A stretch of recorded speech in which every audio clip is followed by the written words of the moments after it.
Hello students, welcome to StudyIQ.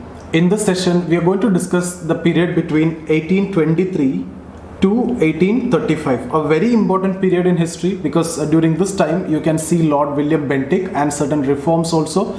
We are going to discuss about all those reforms during the time of Lord William Bentick. I've told you when we started off with history, there are some governor generals who are considered as very important, especially from exam point of view, and one we have already done, that is Lord Cornwallis, and then Lord Wellesley also we have discussed.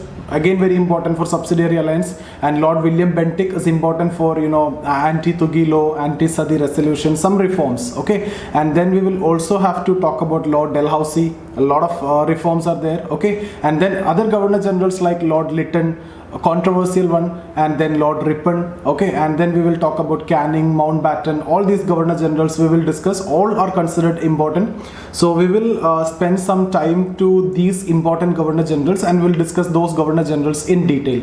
So if you see, what we are doing is actually we started from 1757 Battle of Plassey. So I'll go for a quick recap for those who are attending my lecture for the first time.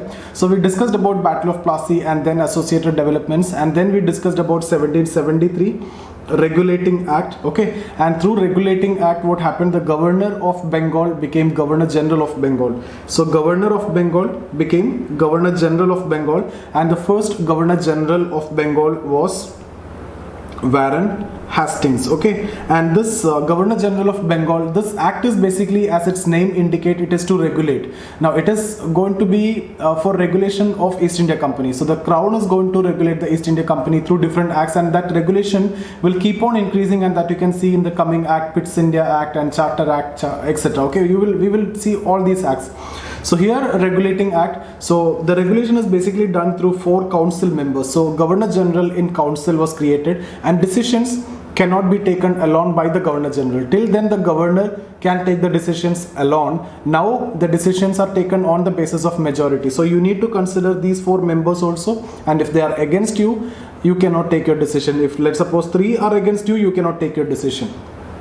Okay, so that is about the decision making, and the 4 members are actually appointed by the Crown, and the Governor General is the head of the company who is appointed by the company. So you need to know the appointment also, and the decisions are taken on the basis of majority. And first Governor General was Lord Warren Hastings, and you need to know the 4 members also, because these are for the first time, right? Apart from that, there are many council members are coming, but that's not significant. But since this is for the first time, you need to know Richard Barwell, Philip Francis, George Monson, and John Clavering. So these are the 4 names that you need to remember. Apart from this first provision, the second provision was related to the establishment of Supreme Court. But this Supreme Court is not similar to the modern day Supreme Court. And here, when we discuss about the modern day Supreme Court, that traces its origin from 1935 Government of India Act. When we discuss about that, I'll discuss those things in detail. But here the Supreme Court is going to be established, and in fact it was established in 1774 at Calcutta only for the trial of Europeans, because when they came to India, Indian legal system and English system was totally different. So this Supreme Court was established only for the trial of Europeans, and the first Chief Justice of this Supreme Court was Justice Elijah Impey. Okay, so Justice Elijah Impey. So this is what we have discussed under Lord Warren Hastings, and then we have also talked about Pitt's India Act during this time. So Pitt's India Act in 1784, you can see regulation is somewhat increasing. Okay, so here Governor General of Bengal plus 4 members was reduced to Governor General of Bengal plus 3 members.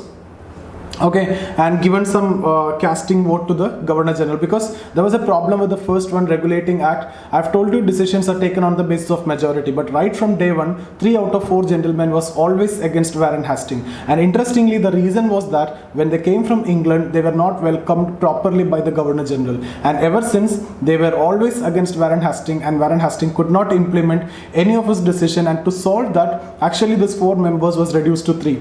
Now how is it going to work out now?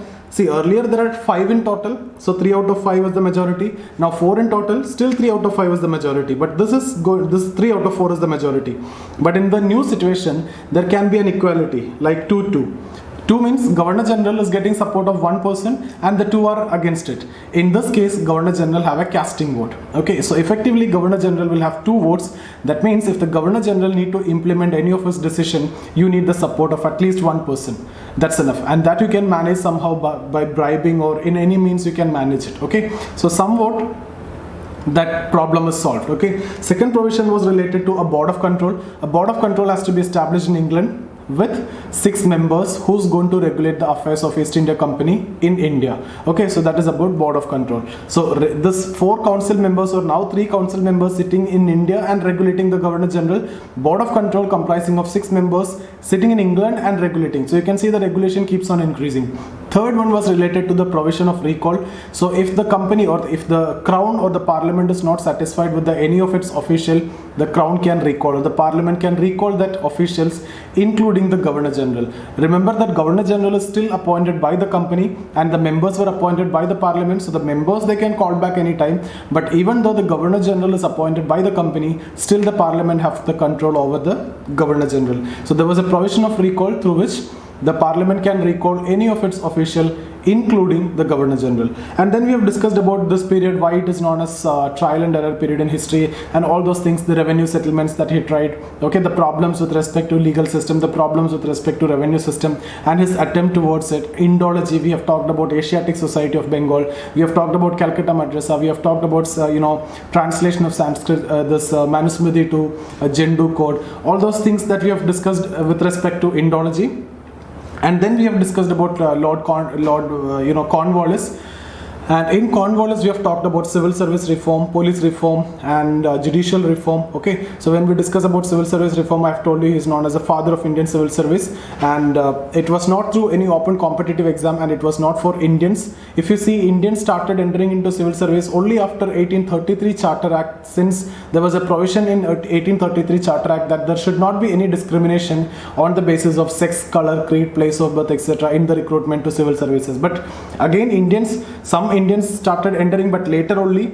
But obviously the exam will be very difficult. It will be like Shakespeare's literature, and very difficult syllabus, and the exam will be held in England, but still some Indians were managed to crack this exam.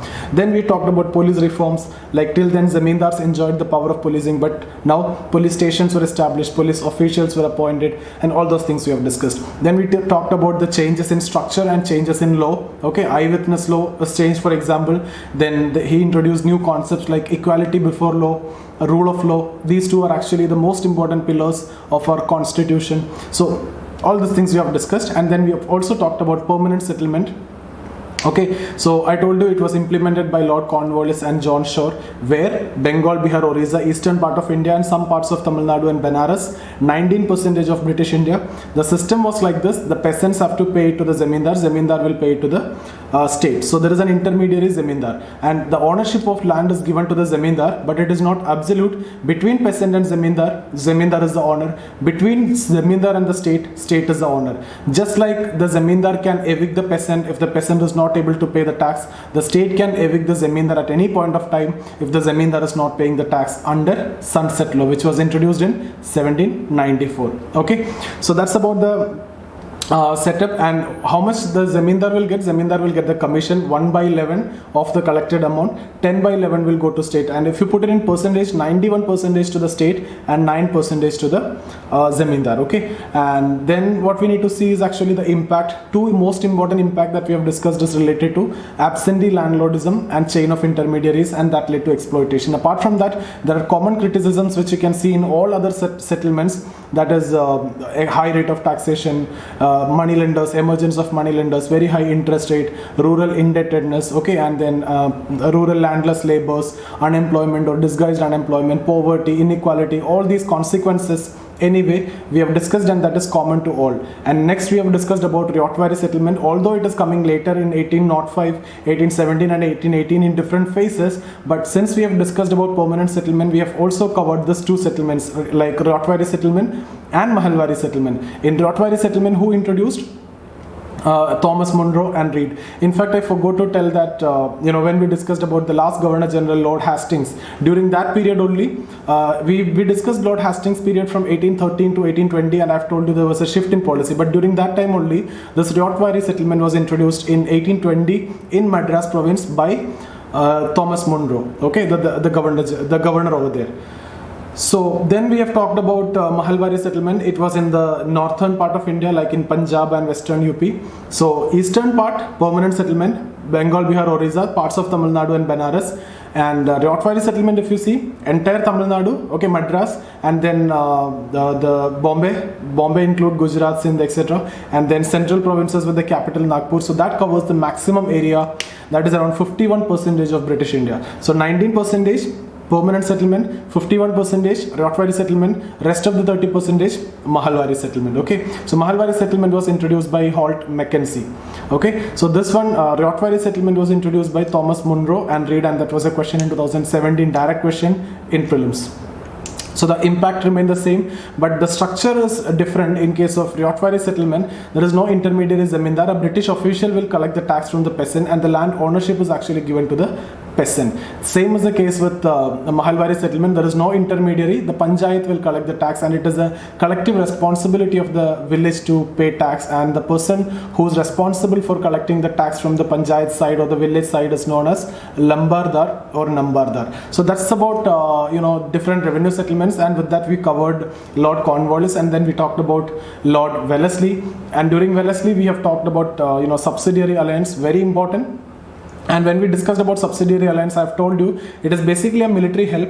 But if the question is asked about subsidiary alliance, who is the pioneer or who introduced this policy, it is not Lord Wellesley. It was in fact a French governor, Dupleix, when he rendered his army to Hyderabad in 1740. He actually introduced this concept. So the pioneer is actually Dupleix, but Wellesley made a lot of changes to it, and how you can see how beautifully he used this policy to to keep his army across India without spending anything from their exchequer. Okay, no expense from their side. Entire expense of this army is taken care by the local king. How is it actually happening? Some of the local kings are voluntarily signing this treaty, and some of the local kings were forced to sign this treaty by Wellesley. And you can keep your army across different parts of India, and the entire expenditure of that army will be taken care by the local king. And the very same army you can use in case of any requirement also.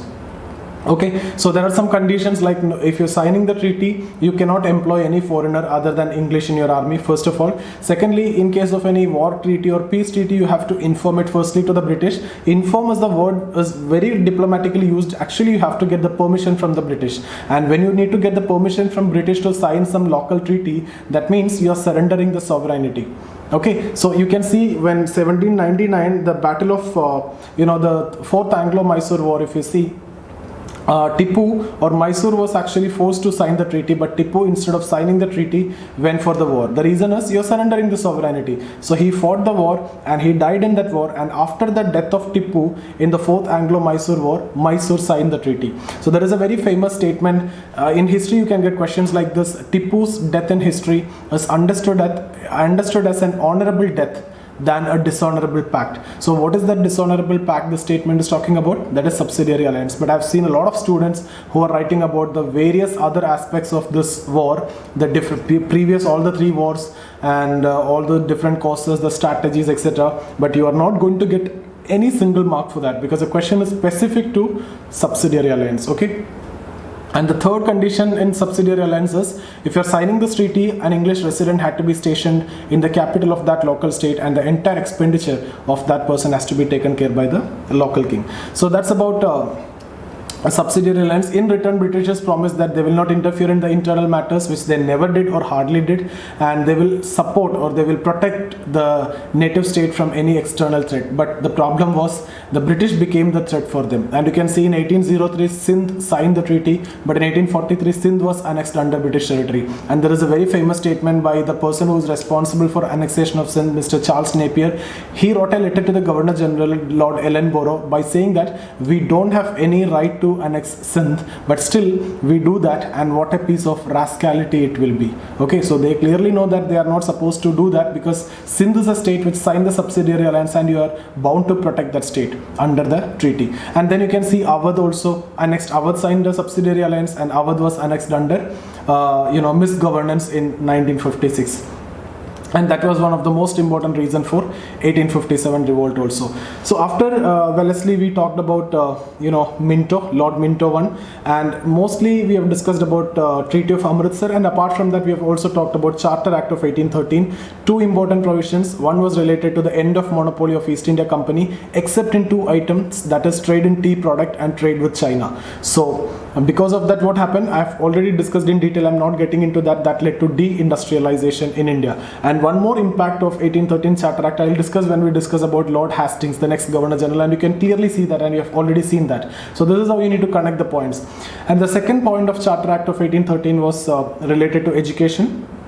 The first milestone in education, the first effort that they are taking from their side for the betterment or improvement of education, that the company was asked to spend rupees 1 lakh for the purpose of betterment of education in those areas where they have control. So now company is going to do something for the education. So this is the first step, very important. And then after this, you can see a lot of steps, like in 1835 you can see Macular Minute, 1837 Persian was replaced with English as the official language, 1854 Wood's Dispatch, 1882 Hundar Commission, like that it will go.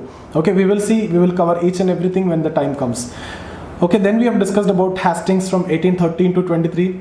Mainly what I focused is about that war, Third Anglo-Maratha War, in that Marathas were literally crushed and the Peshwa institution of Peshwa was abolished, and he was the Peshwa Baji Rao too was sent to Vithur. Okay, so why they are now looking for these wars? I've told you they changed their policy now. Till then, whatever they have occupied, they were happy with that, but now there is a shift in policy because they are in need of market and they are in need of raw material, because more and more companies are going to come because of the 1813 Charter Act. Now there is no monopoly, so more companies are coming, so they need more market and they need more raw material. So for that you need political control. So they changed their strategy. They started annexing more and more areas. So here comes a clear shift in strategy of annexation, and that will go on, and you can see more manifestation of this in the time of Lord Dalhousie and through the policy of doctrine of lapse, etc. Apart from that, Awadh was annexed, Sindh was annexed for different reasons, but all these will culminate into 1857 revolt, and then in Queen's Proclamation there will be a promise which will be given that there won't be any further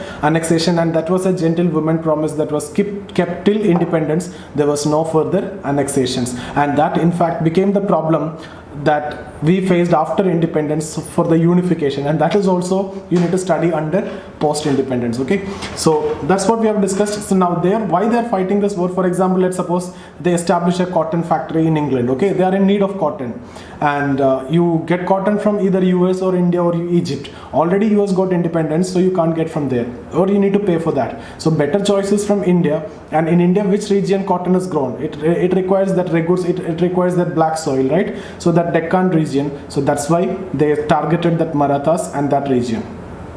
So you can see the areas which benefited them the most, they started capturing or annexing. So that's what we have discussed, and now we will move on to the next Governor General. So the next Governor General is Lord Amherst. Lord Amherst. So during, so this is the 10th in our list, right? So this is during the period 1823 to 28. So important for the first Burmese war, and then second Burmese war is more important. Okay, we will discuss that later when we discuss about Lord Dalhousie, because in that war the lower part of Burma will be captured and we started ruling from there. So Lord Amherst, 1823 to 28, that period, first Anglo-Burmese war. First Anglo-Burmese war, 1824-26 period. Okay, so here I've told you already, wars as a separate topic we will cover, like what we have done in case of socio-religious reform movement. Separately we have covered. So all the wars like Anglo-Afghan war, Anglo-Burmese war, Anglo-Maratha war, Anglo-Mysore war, Anglo-Punjab war, all these wars will be separately covered in detail. Okay, so let's move on to the next Governor General, that is more important, Lord William Bentick. Lord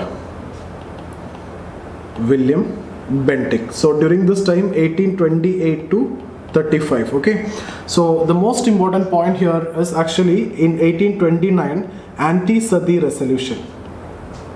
Anti-Sati resolution. Okay, so you all know what is Sati, and then there is no point in explaining what is Sati and all, right? So anti-Sati resolution was passed in 1829 by Lord William Bentick, under which Sati was declared as a culpable homicide not amounting to murder, and a maximum punishment of 10 years of rigorous imprisonment was given. Okay, so that was actually the punishment. So Sati was declared as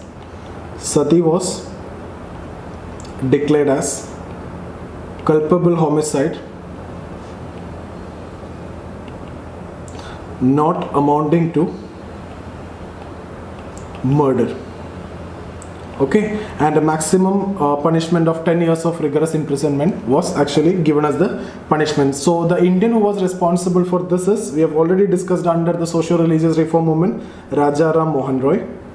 So Rajaram Mohan Roy was the Indian who was responsible for this. So he put a lot of effort, and he tried to save a lot of females, and he was able to save few females from the funeral pyre with the help of some volunteers. See, what is sati? Sati is actually a practice. If the husband has died, the widow have to jump into the funeral pyre of the husband, right? See, at that time when the husband has died, she is emotionally very weak, and at that time she was ready to commit any sacrifice. But once you enter into the fire, and then you will realize, and then you try to come out of it, but the society will not accept it. Okay, so that is a value of society. We will discuss more about sati when we discuss about ethics also, the values of society. And see, what is this? There is a difference between moral and ethics, right? When we discuss about moral and ethics, we will discuss this. Morality is individual centric mostly, okay, and the accept behavior only, but the individual centric or mostly individual conscience. But when it comes to ethics, it is a societal conscience. So how Rajaram Mohan Roy's individual conscience came into conflict with the societal conscience is what we are going to see when we discuss about ethics. And that kind of conscience, that kind of the conflict, value conflict, you will also see in different situations. Ethical dilemma is what you call as. We will discuss that when we discuss about ethics. We are having a lot of sessions which are coming for ethics. Okay, so all those videos are available in my Telegram channel. Anyway, already you can get into this Telegram channel. That's my Telegram channel. So this is my Instagram ID also.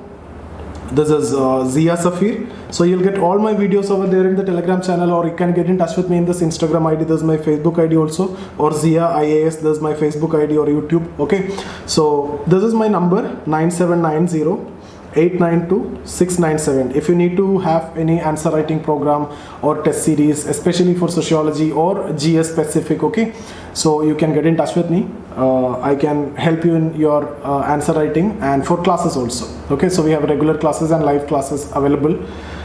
So okay, so this is not important. I've just told you when we discuss about Rajaram Mohan Roy, there is that conflict, and because of that issue, even the society was completely against Rajaram Mohan Roy, but he fought against it, and he was able to save few widows from the funeral pyre. And finally, with all these efforts, Lord William Bentick passed this law. Anti-Sati resolution was passed. Okay, so, and later you can see Widow Remarriage Act also in 1856 by Lord Dalhousie.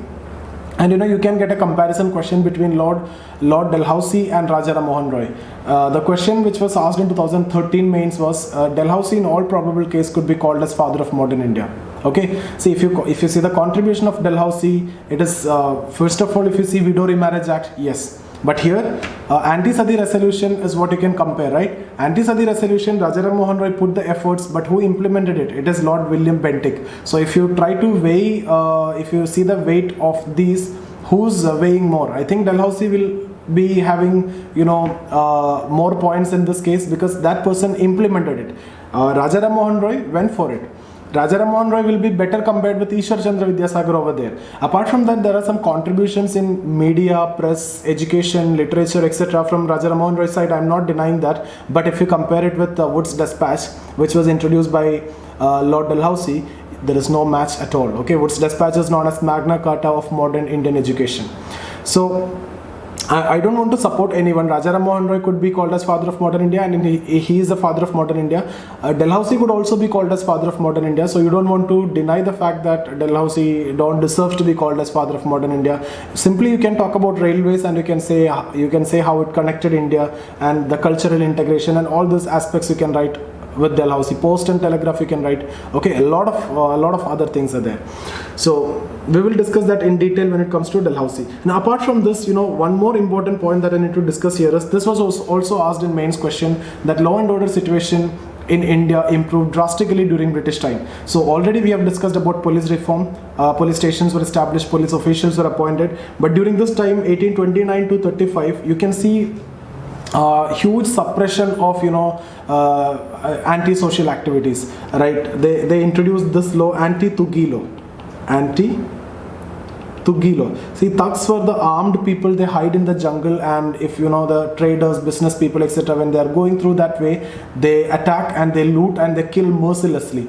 So it was a very common problem which was faced in the central part of India, and Britishers suppressed it. And I tell you that law and order situation in India improved drastically during British time. There are a lot of positives for British rule, if you see. Okay, not only negatives, there are a lot of positives. If you see in terms of legal system, in terms of education, in terms of law and order, a lot of positive in terms of social reforms. Okay, all these are intentional or unintentional. Social reform is different question. We don't want to get into that debate, but a lot of positives are there, and you can obviously write that. Okay, so law and order situation improved. If this question is asked, what all things you'll write? You will write Lord Cornwallis time, police reforms, anti-Tugilo, and you know during this time, if a village is hiding the criminal, the entire village will be punished. Those were the kinds of law that Britishers introduced, and that improved the law and order situation drastically, tremendously. Okay, so that's about. Okay, now the next one is more important. 1833 Charter Act. Charter Act 1833. So first provision is actually Governor General of Bengal became Governor General of India. So Governor General of Bengal post became Governor General of India. Okay, so again council members will be there. So first Governor General of India will be the current Governor General of Bengal, that was Lord William Bentick. Okay, so Lord William Bentick. So he was the first Governor General of India. First Governor General of Bengal, Lord Warren Hastings. Last Governor General of Bengal, Lord William Bentick. First Governor General of India, Lord William Bentick. Okay, so Lord William Bentick, and then this is the first provision, and then you know this 4 members. If you see Pitt's India Act, Governor General of Bengal plus 4 in the regulating act became 3. Now this 3 once again will be increased to 4. So now after this 1833 Charter Act, Governor General plus 4 member. That means it's like this: Governor General of India plus 3 was there, 1 more introduced, and this newly introduced member is known as law member. And his role is basically to advise the Governor General in the matters of law. And the first law member was Lord Macaulay. Okay, Lord Macaulay. So the first law member was Lord Macaulay. So I hope you understood this point. Governor General of Bengal became Governor General of India, and the first law member was Lord Macaulay. The Governor General of Bengal plus 3 council members became 4. So the new introduced member is Lord Macaulay. Okay, law member. And then second one was related to you know, the end of monopoly. I've told you already in 1813 Charter Act there was end of monopoly except in 2 items. Now the 2 surviving monopoly also going to be ending. Okay, so the 2 surviving monopoly also ended. So end of monopoly, or 2 surviving monopoly also ended. That means complete deindustrialization you can see as an impact of this. And third one, if you see, this is related to the civil services. I have told you 1793 civil services introduced. At that time I have told you 1833 there was a clause in the 1833 Charter Act, and based on that Indians can write the exam, right? So the provision was like this: no discrimination should be made in the recruitment of civil services on the basis of sex, color, creed, place of birth, etc. So no discrimination in the recruitment of civil services. Then when we discuss about Lord Cornwallis, we have talked about 4 Diwani courts were established at Dhaka, Patna, Calcutta, Murshidabad, right? So that 4 Diwani courts were to be abolished, and instead High Court to be set up. So the Diwani courts which were established by Lord Cornwallis at Dhaka, Patna, Calcutta, Murshidabad were to be abolished. Instead High Court to be set up, and High Court will be set up later in 1857. We will see that where it is set up and etc. So that's about Lord William Bentick, and the first medical college also set up during 1835 time. That is also under Lord William Bentick. Okay, so that's about the important points that we need to discuss here. So here most important point is this anti-Tugilo, anti-Sadi resolution, and the 1833 Charter Act. So this 3 can be mains question, and there can be question from 1833 Charter Act in prelims also. Last year there was a question. So I hope you understood. If you have any doubt, you can get in touch with me here. That's my Instagram ID. You get all my classes over there, or the Telegram channel. You get ethics, you get quantitative aptitude, economy, history, and sociology, and that almost everything for civil services completely covered. So see you guys. Thank you.